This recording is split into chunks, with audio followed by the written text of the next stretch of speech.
Hola Lola. Hola Laura, buenos días. Buenos días. Vamos a hacer, si quieres, una pequeña presentación. Hace mucho tiempo que estamos persiguiendo este momento de poder tener un momento tranquilo de conversar, porque nosotras nos conocemos desde hace ya un año y medio o así, porque eres profesora de lengua castellana y de literatura, Sí. y bueno, desde hace un tiempo estabas asistiendo a alguno de los eventos que organizamos desde el Servicio de Adicciones del Ayuntamiento de Valencia y la FAD, ¿no? Entonces, bueno, en todos esos encuentros que hemos tenido y que hemos podido conversar, siempre nos has contado cosas desde tu experiencia, de cómo ponías en marcha, ¿no? desde tu asignatura de literatura, pues actuaciones, intervenciones en el aula que nos parece muy interesante y que te agradecemos enormemente que compartas con nosotros para poder, a través de tutorías en red, llegar a cuantas más personas mejor y que puedan inspirar y puedan contagiarse, ¿no? Gracias a vosotros por invitarme, es un placer. Entonces, si quieres empezamos un poco a hablar de tu vocación, de tus inicios, de por qué decidiste estudiar magisterio y por qué esta rama, ¿no? Esta especialidad.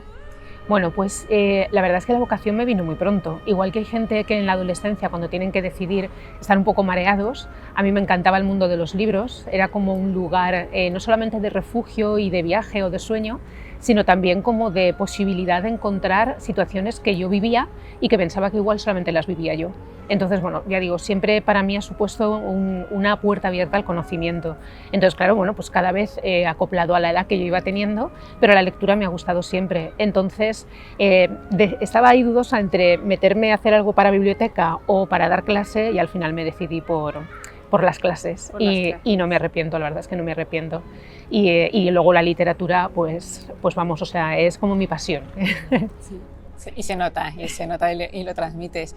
Entonces, el planteamiento que te hacíamos es que vamos a tener una conversación súper pretenciosa, porque vamos a hablar de educación, de literatura, de lengua también, de juventud y de género. Muy bien, ¿no? Muy interesante. Muy interesante, a ver si nos da tiempo a todo.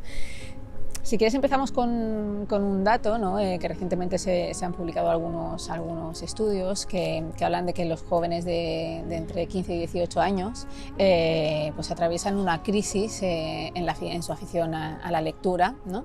Y que, entre otras cosas, porque es verdad que este periodo de la adolescencia ya de por sí es un periodo de cambios, ¿no? y de otros intereses en las relaciones sociales y encima ahora con la aparición de la tecnología, pero uno de los motivos a los que se puede apuntar es el enfoque que tiene la asignatura de lengua y literatura en la educación secundaria, ¿no? Sí. ¿Qué opinas? Muy importante. Pues mira, lo primero que me viene a la cabeza es una anécdota, pero o sea, quitando la anécdota, el sentido que se le está dando últimamente como de algo gracioso, sino como un hecho espontáneo, ¿no? Que sucedió en una librería en verano. Yo fui, pues no sé, a buscar unos libros o a encargar libros, lo que fuera, y había una chica pidiendo, le habían puesto de castigo de verano leerse La Celestina. Entonces, claro, o sea, yo lo oí, ella no sabía que yo era profesora, pero eso multiplícalo por la situación que quieras. Entonces, creo que desde las aulas tenemos un papel importantísimo y una oportunidad importantísima de llegar a los chavales. Los clásicos para mí son sagrados, pero también tenemos que darnos cuenta que la realidad de los chavales que tenemos en el aula hoy en día no tiene nada que ver, no podemos comparar a cuando yo estudiaba me hacían leer el Lazarillo, pero es que no tiene nada que ver, o sea, ha cambiado tanto la vida. La tecnología, como tú dices, está presente de manera continua en su día a día, es su realidad, es su forma de comunicarse, es su ventana al mundo.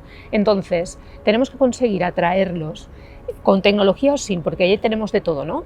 Pero tenemos que saber llevarlos al mundo de la literatura con temas actuales que enganchan con los clásicos. Un clásico es un clásico porque toca temas que nos siguen interesando, desde el amor, la amistad, la paz, la guerra, lo que tú quieras, el racismo.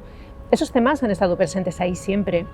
Nosotros podemos, claro, tenemos que conocer, pero conociendo referentes de hoy en día, engancharlos y entonces llevárnoslo a los clásicos, al pasado, digamos, ¿no?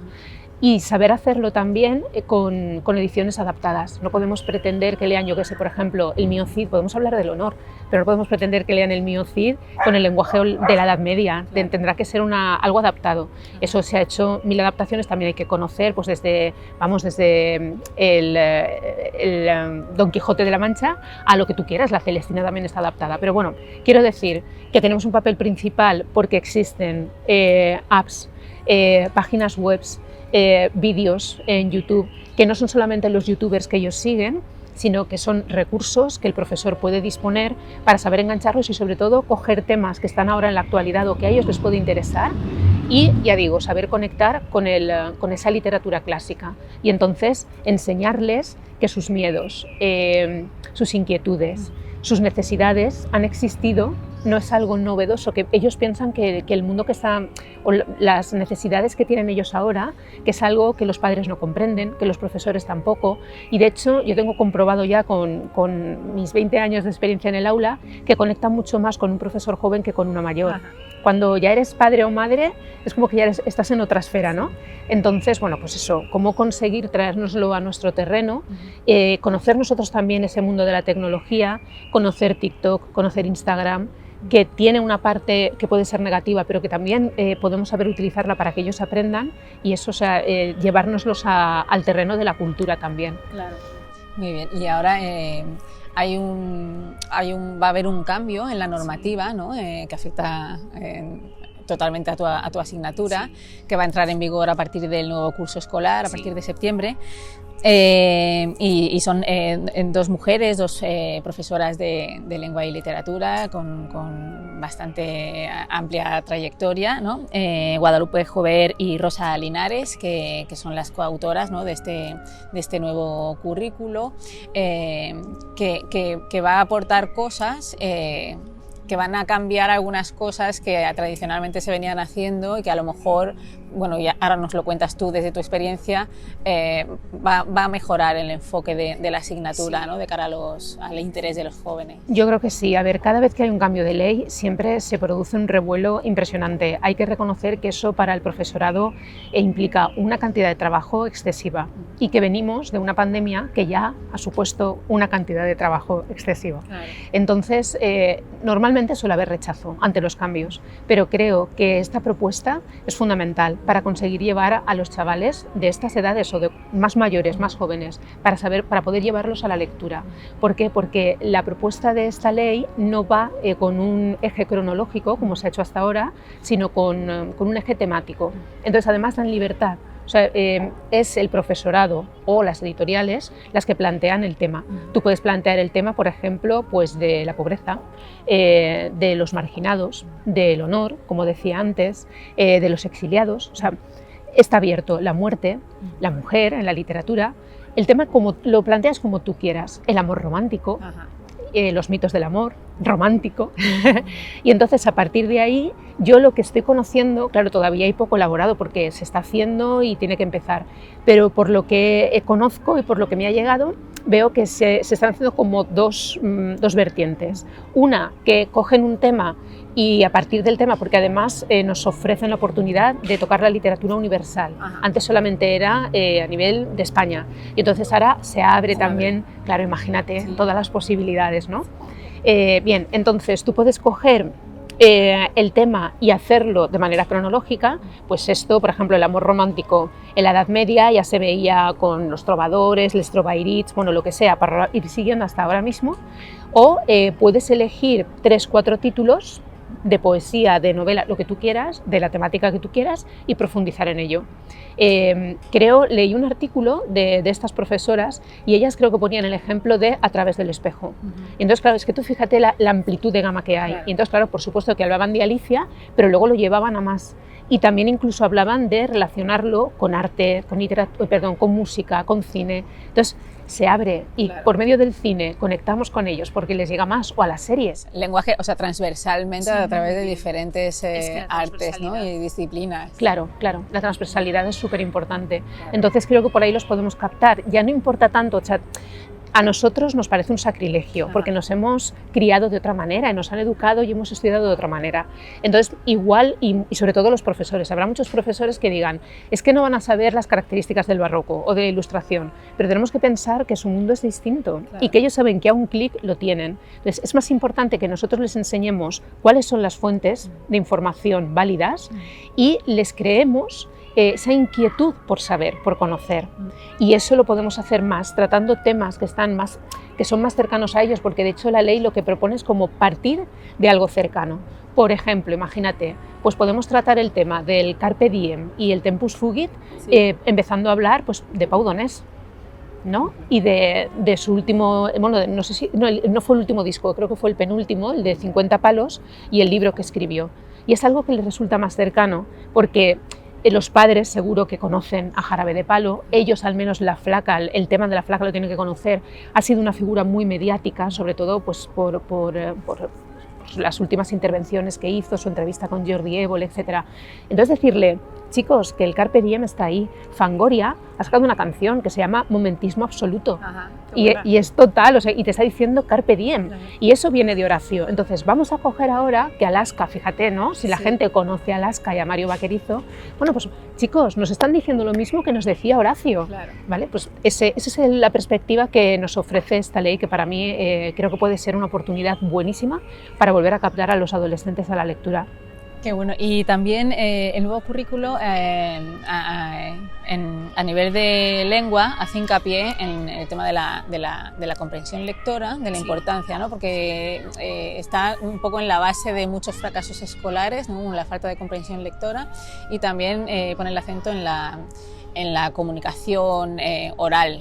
Claro. No solo en el ámbito formal, sino también en el ámbito informal, ¿no? Claro. Cómo somos capaces de comunicarnos, de expresarnos. Es que de hecho eso también en la nueva ley también aparece.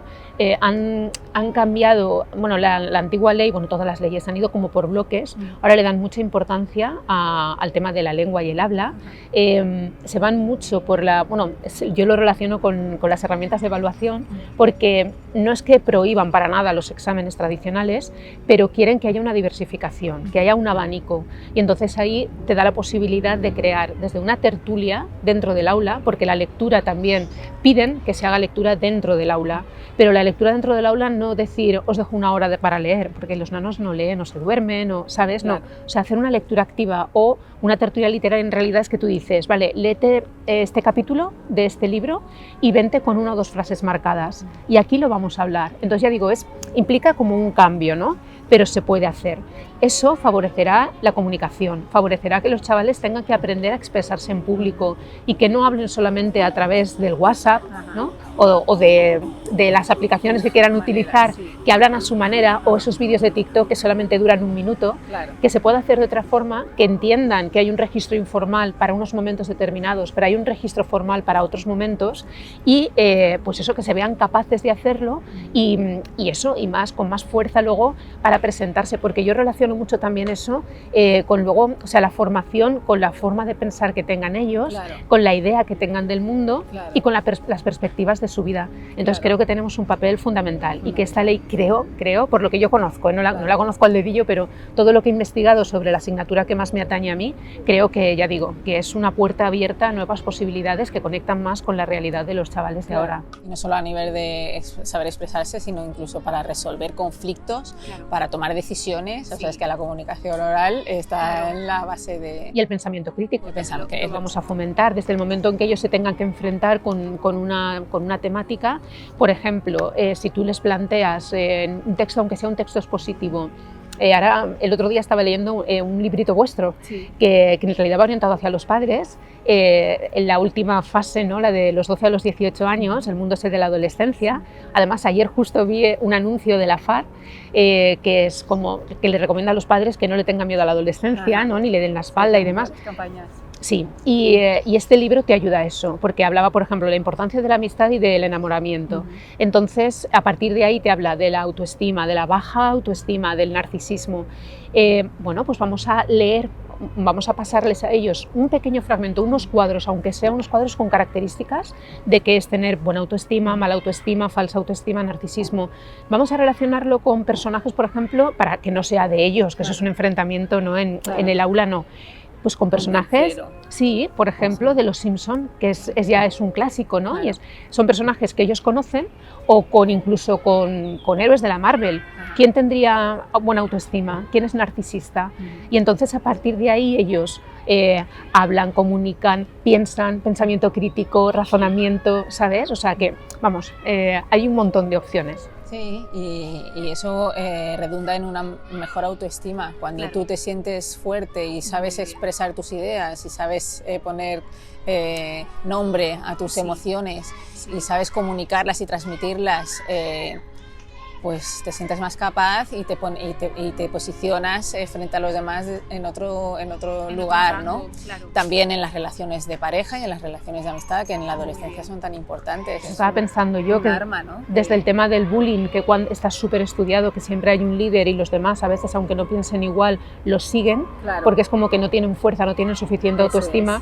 Si reforzamos la autoestima, fíjate Claro. ¿no? Lo importante, lo que estamos consiguiendo, Claro. igual que en las relaciones de pareja. No, esto no te lo permito, Claro. esto no me parece bien. Y ser capaz de verbalizarlo y de decirlo. Exactamente. Vamos a hablar, si quieres, ahora un poco del papel de la mujer o de la presencia de la mujer en ese currículo, ¿no?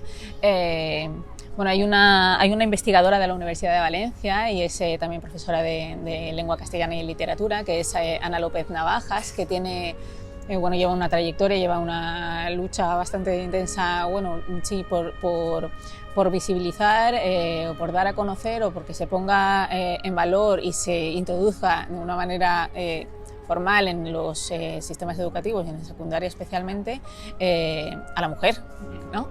Y entonces es famoso, bueno, tuvo mucha repercusión un estudio que hizo en 2014 donde analizó exhaustivamente todos los manuales y los contenidos de la educación secundaria, ¿no?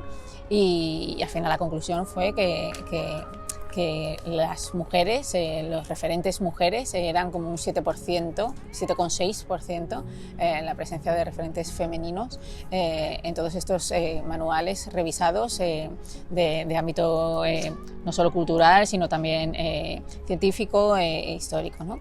Entonces eso significa que más de un 92% son referentes masculinos. Entonces eso implica una distorsión enorme en la transmisión de esos conocimientos que estamos transmitiendo a los alumnos y alumnas, y un sesgo importante, y es un sistema educativo, digamos, injusto o poco equitativo, ¿no? O poco paritario. Sí.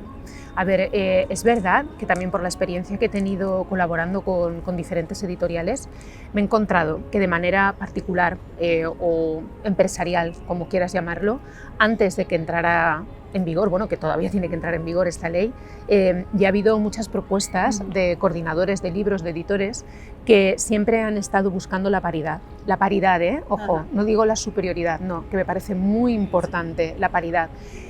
Vas a hablar, me da igual, de la época que sea, del tema que sea, en poesía, en novela, en teatro, vas a hablar de un hombre, busca también una mujer, porque las hay.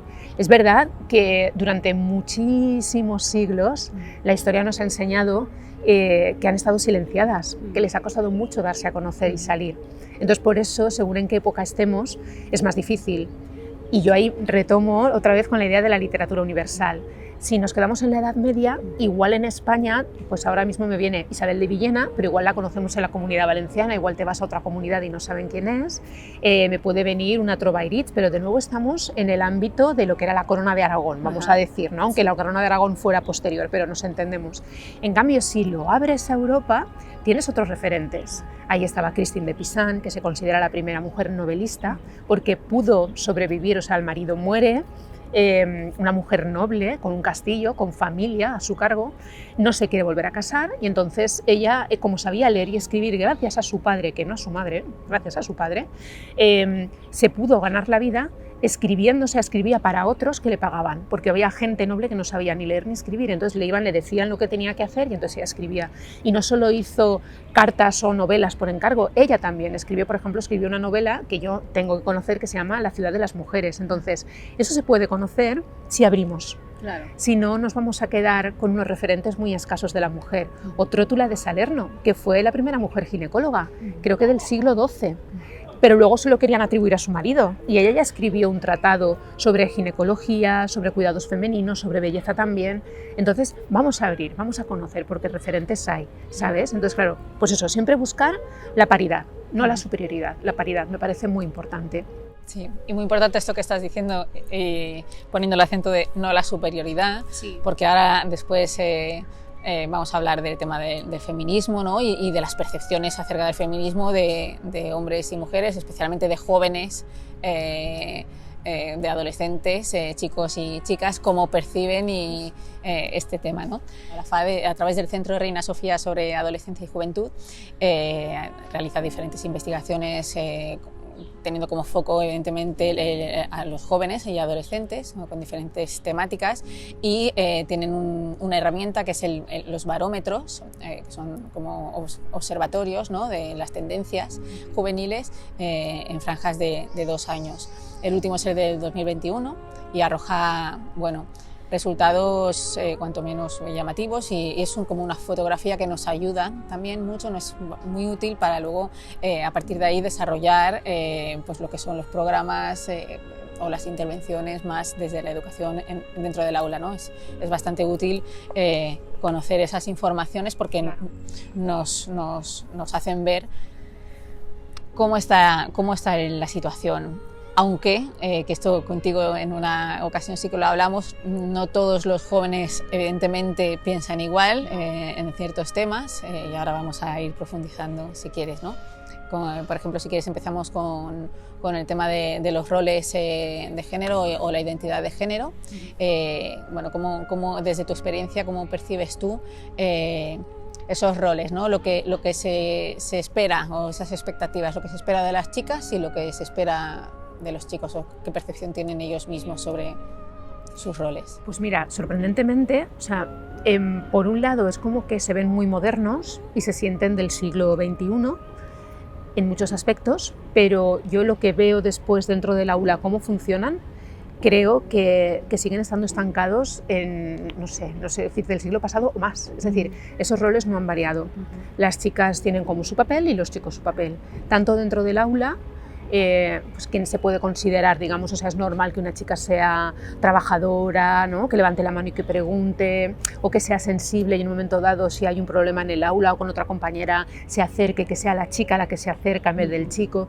Todo eso sorprende si es al revés. Por ejemplo, si tú sabes que tienes una compañera o un compañero, me da igual, que lo está pasando mal, sorprende que sea el chico quien se acerque, quien dé un abrazo. Sí, o sea, esa sensibilidad, ¿no? Sí. Ese que se atribuye. Sí, si es el chico el que da el abrazo, igual es que tiene interés en ella. Sí. Si es la chica la que da el abrazo, es que es la chica. O si llora el chico. Si llora el chico, claro, muy mal visto, ¿no? Entonces, todo eso creo que debería estar muy superado ya, Sí. y todavía no lo está, yo por lo que percibo. Eso, por ejemplo, ahora me está viniendo a la mente el discurso que hizo Emma Watson en la ONU sobre la campaña He4She, que hablaba de eso, que decía, y lo entronco también con el rechazo que hay. Yo, si no digo la mayoría, una parte enorme de los chicos, el rechazo que tienen al tema del feminismo, Sí. a tratar el tema del feminismo, no sé si igual me estoy avanzando, pero No, está bien. a tratar el tema del feminismo en el aula. Sí. Es como si los estuviéramos atacando y no es así.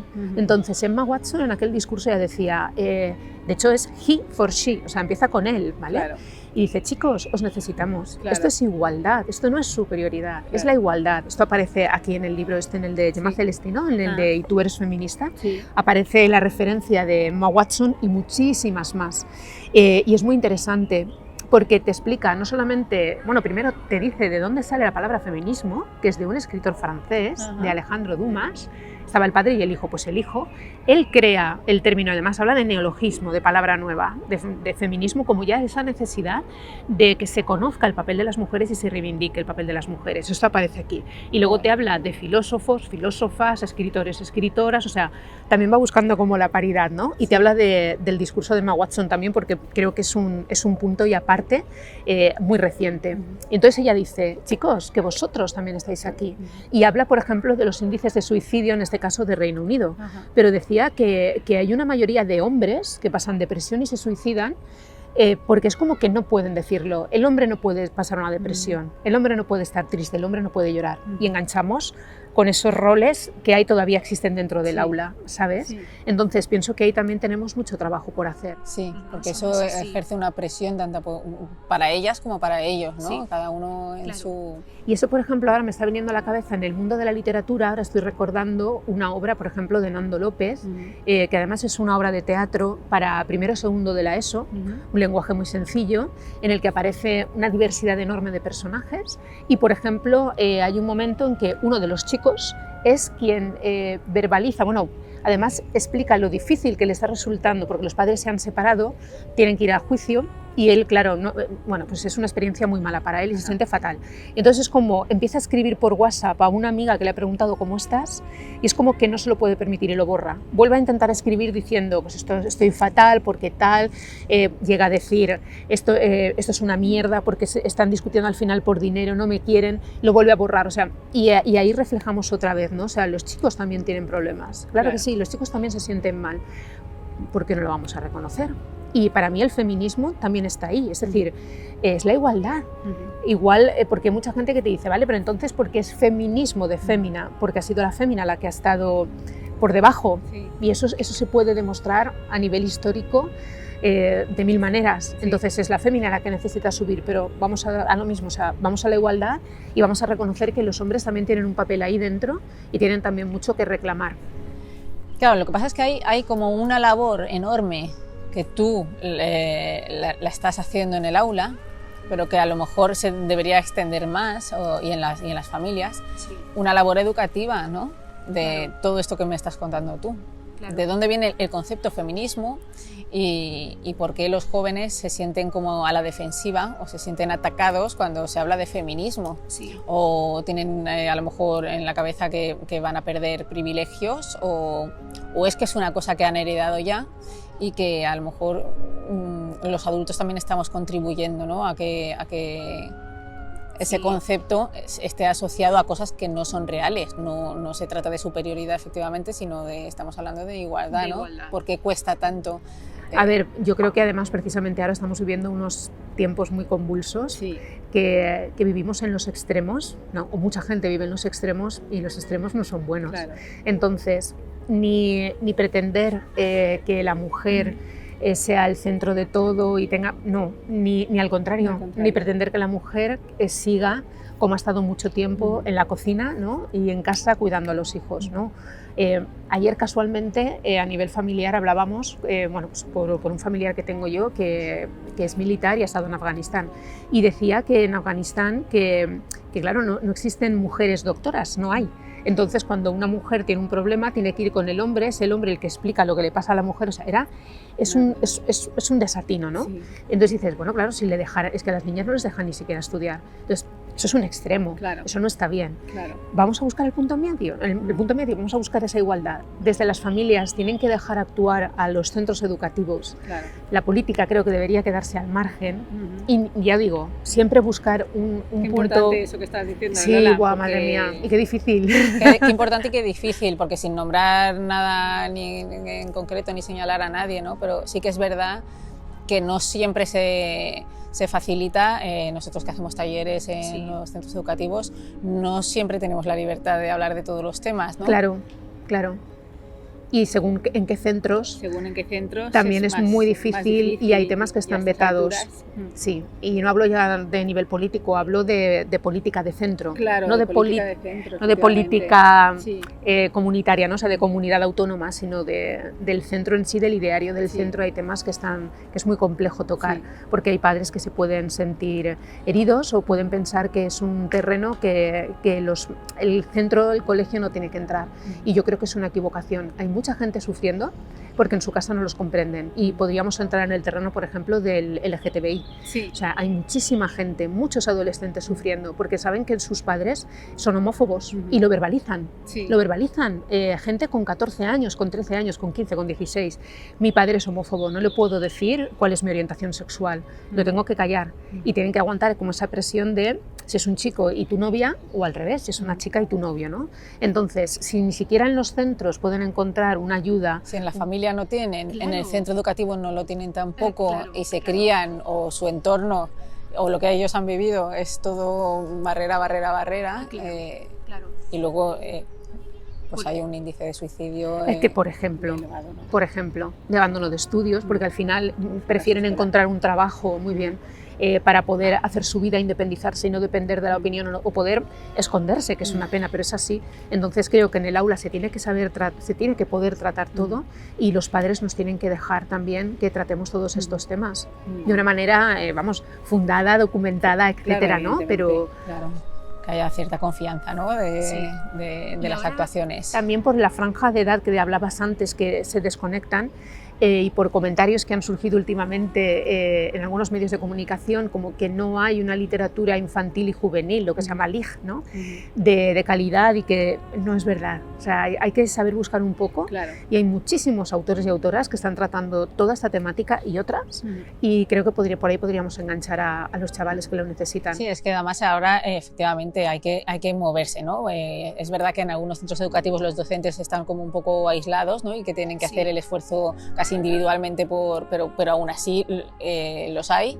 Y bueno, precisamente Ana López Navajas, que he empezado antes a hablar de ella, sí que está trabajando en ese sentido, en un legado de la mujer, y antes lo comentábamos, ¿no? Están trabajando en la creación de una base de datos con recursos y con más de 15.000 referencias, en este caso de femeninos, ¿no? Pero al igual que este recurso, habrá muchos otros para poder extraer todo tipo de recursos concretos para cada... Quiero decir que no es por falta de recursos o falta de información, sino que, por desgracia, a veces depende más de la motivación que tenga el docente. Es verdad, mira, yo durante mucho tiempo tendía a pensar que los libros de texto no eran necesarios, y yo quería crear mis materiales propios. Cuando llegó la pandemia me di cuenta que no. Fíjate que te estoy hablando de hace relativamente poco. Primero, porque el trabajo del profesorado es excesivo, entonces hay veces que necesitas esa guía. Luego, por ejemplo, ante una baja prolongada, una persona que llega es mejor que tenga una guía, que tenga el material que ha elaborado otra persona. Y ahora, por ejemplo, con toda esta temática, el profesorado llega al verano exhausto. Exhausto. Porque son tantas cosas. Entonces, si encima tienen ellos que investigar, que buscar, que preparar, que elaborar, para luego hacer adaptaciones por el niño que tiene dislexia o lo que sea, ¿no? El trabajo no se acaba nunca. Entonces, poder tener gente que ha estado mientras ellos estaban trabajando, ha habido otros profesionales que han estado informándose, buscando, pues por ejemplo en esta fuente, que no la conozco, la quiero conocer, pero yo también incluiría ahí no solamente mujeres, que es necesario, sino también voces masculinas que han estado defendiendo a la mujer. Y hay cosas sorprendentes. ¿Me dejas que te cuente una? Claro, por favor. Vale. Siglo XVII. Siglo XVII. Cervantes y Shakespeare. Shakespeare, según lo que tú leas de él, que a mí me pasó, yo dije, madre mía, qué misógino, o sea, qué machismo, por favor, porque claro, te lees Hamlet y coges a Ofelia, pero más obediente que esta mujer no puede haber nadie, acaba muerta, y Hamlet le insulta, bueno, la maltrata. Coge Romeo y Julieta, que todo el mundo, ¡ay, la historia de amor!, pero se acaban todos muertos, es un dramón. Ella desobedece a sus padres, acaba muerta. Él también, pero ella también muere. Te coges Macbeth, Lady Macbeth, pero sí es el símbolo de la maldad, de la violencia, o sea, porque lees Lady Macbeth y tiene intervenciones que no se puede ser más fría y más calculadora, o sea, incluso le llega a tachar a él de cobarde, ¿no? O sea, tú me lo has prometido y lo tienes que hacer, ¿no? O sea, yo lo haría todo por ti, incluso quitaría un bebé de mi pecho, no sé qué, bueno, es una barbaridad lo de Lady Macbeth. Y yo decía, madre mía, digo, este chico no tiene nada bueno que decirnos, porque además siempre está hablando que sí, del maquillaje de las mujeres que se maquillan para ocultar la verdad, que son, bueno, tal. Bien, y de pronto digo, chica, voy a releerme Otelo, a ver qué pasa, por un proyecto que hicimos en el cole. Y de pronto me encuentro ahí con un personaje secundario, que Otelo, claro, viene, o sea, está siempre como la obra de teatro de los celos, pero hay que releer Otelo, porque en realidad está hablando de más cosas que de los celos. Por supuesto que salen los celos, pero sale la ambición de la mano derecha de Otelo, del personaje de Otelo, que es quien lo mueve todo y lo tergiversa todo para que Otelo mate a Desdémona. Y Desdémona tiene una mujer de confianza, que se llama Emilia, y Emilia, en un momento dado, ¿me permites que lo lea? Porque es que me parece importantísimo, o sea, siglo XVII, Shakespeare. Dice, porque Otelo ya ha acusado a Desdémona de haberle sido infiel y Desdémona ya no sabe cómo decirle que no es verdad, que ella no le ha sido infiel. Entonces, en un momento dado, tiene una conversación con Emilia para desahogarse y Emilia dice, vamos a ver, ellos son infieles, no pasa nada, o sea, está buscando la igualdad. Y en un momento dado dice, que sepan los maridos que sus mujeres tienen sentidos como ellos, ven, huelen y tienen paladar para lo dulce y lo agrio, igual que los maridos. ¿Qué es lo que hacen ellos cuando nos cambian por otras? ¿Es un juego? Creo que lo es. ¿Lo produce la pasión? Creo que sí. ¿Es fragilidad lo que así hierra? Así es también. ¿Y no tenemos nosotras pasiones y deseos de juego y fragilidad como los hombres? Entonces, que nos traten bien. Si no, que sepan que en los males que hacemos, sus males nos enseñan. Entonces eso, me parece que en aquella época que Shakespeare diera esa oportunidad, ¿no? Como diciendo, que somos iguales. Efectivamente. O Cervantes, y soy muy breve, ahí no voy a leer nada, Cervantes con un personaje en el Quijote, Marcela, que es una pastora que ha decidido vivir en las montañas, en soledad. Y los hombres, se ve que era muy hermosa, se enamoraban de ella. Y van a recriminarle que ha habido uno, Grisóstomo, que se ha suicidado. Y ella tiene que hacer toda una declaración diciendo, yo nunca le he dado esperanzas de nada, nunca le he mentido, nunca le he engañado. Yo he dicho a todo el mundo que quiero ser libre, quiero ser libre. Entonces, que me respeten. Porque yo sea hermosa, tengo que responder a algo hermoso. Hay muchas hermosuras por ahí, no voy a decir, bueno, es un resumen así muy somero, pero creo que es bueno saber, por esa fuente de información que decías, que ya había hombres, Alejandro Dumas hijo, hemos dicho que sacó el neologismo feminismo, Cervantes, Shakespeare, y seguro que hay más, que ya daban oportunidad a las mujeres con sus personajes para reclamar esa igualdad. Y hay que saber leer entre líneas, hay que saber rescatar todas estas fragmentos que tú miras y rescatas y ves y le das ese sentido en el aula, ¿no? Para explicarlo así como nos lo estás explicando a nosotros. Yo intento actualizar y que ellos tengan que manejar esa información. Claro. Ahora crear vosotros una situación y juntad a Ofelia, Lady Macbeth, a Emilia. Y utilizas también el teatro como medio para canalizar, ¿no? Todas las emociones y todos estos textos como herramienta para que... Pero el teatro, o sea, no para que ellos reproduzcan una obra que ya está escrita, sino cread vosotros una escena. Junta estos personajes. Versionen, ¿no? Claro. Que hagan nuevas versiones desde su estilo y su manera desde el siglo XXI. ¿Qué chatearían? Qué bueno. Es que eso por ejemplo, ¿no? Eso es buenísimo. Sí, y salen cosas muy chulas. Y a nivel de que ya estamos terminando, nos falta el último bloque de las relaciones, ¿no? De las relaciones de pareja entre jóvenes, desde lo que ves tú en el aula con tus alumnos y alumnas, y el último bloque, ¿no? Un poco el tema del acoso y de esas relaciones que están... No sé si han dejado en algún momento de estar, ¿no? Pero parece que ahora hay un repunte, sobre todo con el tema del móvil o del control de con quién hablas o qué te pones o cómo vives tú estas relaciones. Pues mira, yo creo, por lo que lo que me resulta más cercano, hay dos vertientes. Pero hay un grupo de gente que sí que lo sigue permitiendo, porque lo tienen que permitir los dos, esto es cuestión de dos. Pero igual es más pequeño, hay otro grupo de gente que ya no ve normal que te revisen el móvil, que quieren tener su libertad, que quieren poder vestir sin que otra persona le diga si va bien o va mal, pero todavía queda mucho trabajo, Por eso, porque hay gente, y sobre todo, es curioso, el otro día haciendo una tertulia literaria que me invitó una compañera sobre una novela que tienen que leerse aquí en la Comunidad Valenciana, Entre visillos. Es una novela que escribió Carmen Martín Gaité sin ninguna pretensión feminista, porque entonces cuando ella lo escribió en España no existía esa idea, eso fue un poco posterior. Y además ella siempre ha querido mantenerse al margen de etiquetas, ¿no? Que me parece también muy bien. Sí. Pero ella mostraba la realidad de las mujeres en una ciudad de provincias, en Salamanca exactamente, los problemas que tenían, todas las cortapisas que les ponían, y es exagerado.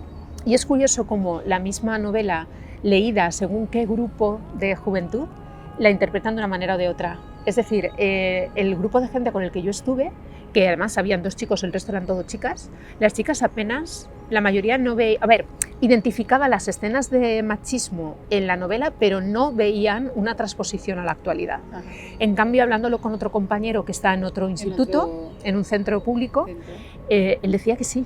Entonces eso también es curioso, ¿no? Claro. O sea, por eso digo que queda mucho trabajo. Sí, eso es lo que ha salido antes en la conversación, ¿no? Que efectivamente hay grupos de jóvenes con unas percepciones y cuando hablaba del tema de la violencia, del control del móvil y todo eso, obviamente no me refiero solo a ellos, sino que ellas también lo consideran normal, pero no, afortunadamente, como dices tú, no todos los jóvenes, ¿no? Cada vez quiero pensar que hay más mentes despiertas en ese sentido o que también desde la educación nos estamos dando cuenta de que esto en las aulas hay que hablarlo y en las familias hay que hablarlo, porque los jóvenes también pues beben de lo que tienen alrededor y de los modelos de comportamiento que ven a su alrededor, ¿no? Claro, yo creo que sería fundamental desterrar la idea de que los celos son un síntoma de amor. De amor, claro, todo el tema del amor romántico que comentabas antes, ¿no? Claro. Para demostrarte que te quiero mucho, claro. Que estas cosas llama la atención que no lo hayamos superado todavía. Sí. Pero es que es un tema que hay que trabajar mucho, son cosas que... La literatura otra vez. Ahí, efectivamente. Porque eso, tú hazles ver, no sé, ponles el fragmento... Es la vida. Es que sí, claro, es que es un reflejo. Es verdad, o sea, porque, mira, antes con lo de Shakespeare, ¿no? Después de esa experiencia con Otelo me di cuenta que no solamente Shakespeare, cualquier escritor o escritora, lo que hacen es reflejar lo que ocurre en el momento, la tendencia, lo que está pasando. Claro. Yo qué sé, Flaubert para escribir Madame Bovary, que Madame Bovary no es precisamente un símbolo de feminismo, pues que es una mujer, madre mía, es una caprichosa, arruina a la familia, engaña al marido, desprecia a su hija, o sea, pero se basó en una noticia que leyó en un periódico y estuve investigando un montón y lo que hacía era plasmar la vida burguesa de aquel momento. Entonces, esa era la realidad. ¿Habría mujeres que se comportarían de otra manera? Sí. ¿Tenemos que tachar a Flaubert de machista? No. No. O sea, él plasmó en esa novela lo que había. Ahí, de hecho, es el marido el que sufre todas las barbaridades y las ocurrencias que tiene la mujer, ¿no? Pero por eso, o sea, conocimiento, literatura... y abrir la mente a todo lo que nos pueda llegar, pensamiento crítico. Es que volvería al inicio de nuestra conversación con la importancia esa de llevar la lectura al aula, la literatura, para poder leer, para poder conversar, porque tú mandas Madame Bovary a que se lo lean en casa y igual no le sacan el jugo o no lo interpretan como un adulto, ¿no? Y un profesor, un guía que está especializado y que puede tal y coge una intervención de aquí, otra de allá. Es acompañar esa lectura y compartir esa lectura, que es muchísimo más apetecible leer en el aula. Muy bien, claro. Igual, bueno, ahí habrá compañeros que me maten, pero pues vamos a dejar un poco más aparte, que igual no es tan importante identificar el complemento directo o el atributo, ¿no? Y vamos a sacar estos temas que luego están condicionando la vida de nuestros jóvenes. Y bueno, y eso. Y de ahí yo me he ido a Madame Bovary, pero bueno, el tema de los celos podríamos volver a sacar a Otelo o lo que fuera. Y decir que no es normal, chicos, que no es normal, ¿sabes? O sea, que existen otras formas de relacionarse. Qué maravilla, Lola, qué maravilla, de verdad. Y es que aquí estaríamos, que ya lo habíamos dicho antes, que ya veríamos a ver cómo se nos iba de largo la conversación, pero ha sido un súper placer y estar aquí hablando contigo y gracias de verdad por tu generosidad, que ojalá abundaran muchas docentes como tú, con esas ganas, esa motivación y esa mirada interesante y tan necesaria. Muchas gracias, gracias por invitarme. Para mí ha sido un súper placer estar aquí con vosotros, con la FAD, que hace una labor tan importante, por supuesto, para lo que queráis o cuando queráis. Muchas gracias a vosotros.